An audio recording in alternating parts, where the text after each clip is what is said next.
السلام عليكم حبيباتي، نتمنى تكونوا بخير. قبل ما نبداو لا فيديو تاع نهار اليوم نصليو على النبي المصطفى عليه افضل الصلاه والسلام. وصفتنا لنهار اليوم راح نديرو غاناج بذوق الليمون. نقدروا نحشيو به لي كيك، نقدروا نديرو به كل شيء. مرحبا بمشتركاتي الوفيات. واللي زاروا قناتي اول مره نتمنى تفعلوا الجرس باش يوصلكم كل ما هو جديد. دوك نروحوا على بركه الله للمقادير وطريقه التحضير. عندي نص كاس عصير الليمون،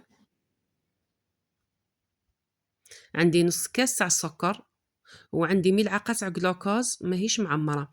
نخلط هذه المكونات كامل مع بعضها، نحطها فوق النار، كي تبدا تغلي نطفي عليها. هنا بعد ما غلات نضيف عطر او ملون تاع لاغوم تاع ذوق الليمون، وعندي 125 غرام تاع شوكولا بيضاء تكون مقطعة. نخلط المكونات هذه كامل مع بعضها ونضيف لها مغرفة تاع الزبدة ونخلط.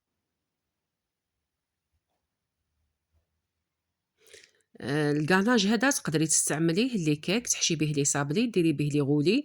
تقدري عدة استعمالات، ومهم تقدري تستحفظي به مدة أطول. نخلط مليح حتى يذوب كل شي مع بعضه.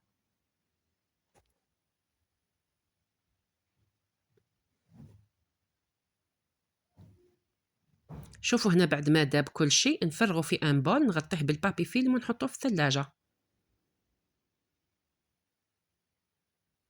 تقدري كيما قلت لك عدة استعمالات. هنا شوفوا بعد ما فاتت مدة درتو بالباتور، كان الفيديو عفوا تكوبالي. نتمنى تجربوها البنات، شوفوا زي ما القوام تاعو جا ثقيل، نتمنى تجربوه. ولا عجبكم الفيديو هذا ما تنساوش تبارطاجيوه مع الاهل والاصدقاء وفي مواقع التواصل الاجتماعي ليصل الى عدد كبير من المشاهدة. والسلام عليكم ورحمة الله تعالى وبركاته.